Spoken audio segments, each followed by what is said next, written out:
There are artists and then there are careerists, and I've always been more of an artist, and for me it's about the music, it's about the songs.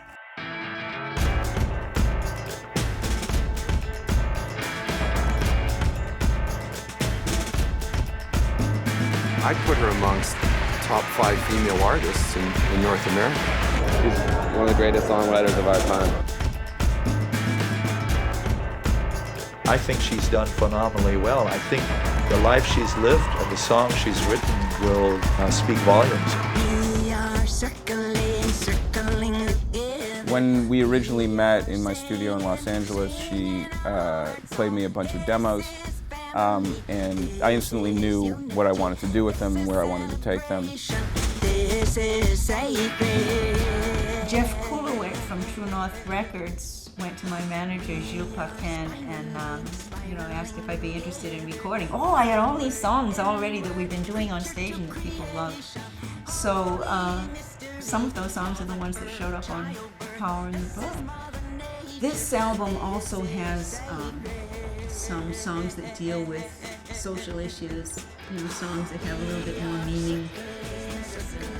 Corporation, government, selling me some cover-up, weaponizing pesticides. There's a really interesting track on this album called Power in the Blood, and that track was an Alabama 3 song, and she picked up this song that she wanted to put on the album. She changed a few of the lyrics, and we essentially used Alabama 3's root track, and that's I believe that's the title track of the album. So it's a really exciting track.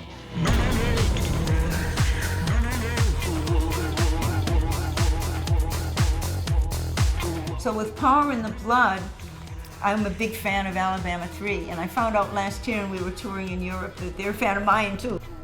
It's so nice to collaborate with a band that we really don't have much in common. Musically, people would not think that our styles are similar. It's not like that wouldn't be obvious. But I sang something on their new record. They gave me permission and their blessing and some of the stems to their own version to incorporate in my version of Power in the Blood. And we're all just real happy the way it turned out.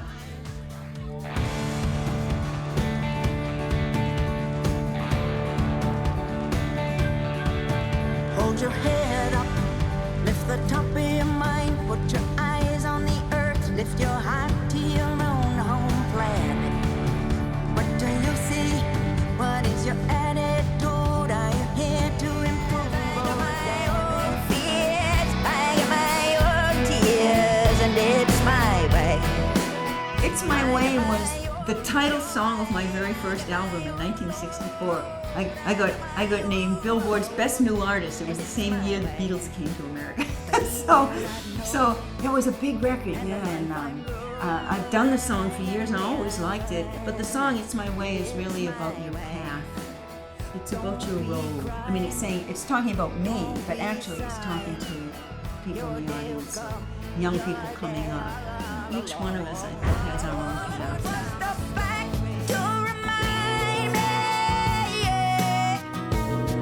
You're not the loving kind.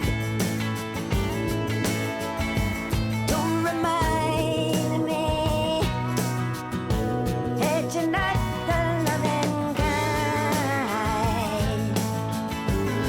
If I had just Orion refers to the constellation Orion, the one that has three bright stars that just about everybody knows. And the music was written by the late Jack Nietzsche, who was just the most incredible film composer. And he wrote this beautiful melody which he used as the love theme for the movie Revenge. And I always loved that melody. So what I did was I used the melody and lifted the arrangement, Jack's arrangement. I tried to use the same approach and arrangement. And anyone who loves my song Orion ought to hear Jack's score. It's much slower, but it's orchestrated just beautifully. It's so beautiful. So I wrote words to it because the song was always in my head and the words just kind of came to me. And it says, it's about missing someone and thinking about the relationship. And it says, at the end, it says, "Do you see those three shining in the sky that shine so bright? When I'm far away, I know they'll light your night." So for somebody who's on the road all the time, it's easy to see what that one's about. Nowhere in the country you could say, "The one I love, he loves me. He loves me.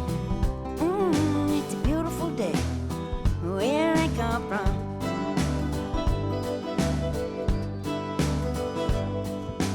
Top of the world, pray like hell when your bad times come. Hey, rip 'em up, strip 'em up, get 'em with a gun." Another song of social meaning dealing with Aboriginal issues is the Uranium War. And the Uranium War is another true song. It's like the prequel to Bury My Heart at Wounded Knee. It's a true song about the days when I was ducking bullets with Annie Mae Aquash in Gresham, Wisconsin. And it's too long to get into now, but it's a sad story, but it too is true. But the Navajos are not, and Mother Earth just keeps on giving while we're ripening. I talked to 7 congressmen, their ears were filled with gold, as their grandfathers had stolen out of the Black Hills.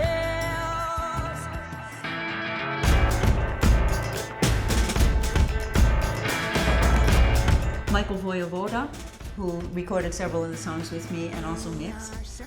Chris Burkett, with whom I'd worked 4 albums before, and the divine John Levine. As a producer, he has a particular touch, approach, ears, and I've never had anybody kind of help me out with vocals and tell me how to get what I'm looking for or how to get what he's looking for. And it's really just been excellent for me to have somebody on the other side of the glass when I'm actually recording a song, that I've written, that I know that comes from my heart, and that I might want to sing in a little bit different way. It was important to me to kind of keep her voice, the image that I have of her in my mind. I wanted to project that through the music and not do something that sounded out of the realm of what she would do. So I wanted to do something that was very authentic. I wanted to do something that felt real to her. Because there are 3 producers, of which I was 1/3, the need to have some kind of cohesion in the mixing was really important. And there was this great, just the collective feeling of the producers. There wasn't a lot of competitiveness. It was just all towards a common goal, all towards wanting to make this great Buffy record. And she has this quality of drawing us all together, which was fantastic. It gave it a nice kind of organic rhythm. This 4th album is the first one I've actually shared the production with other people, and it turned out really well.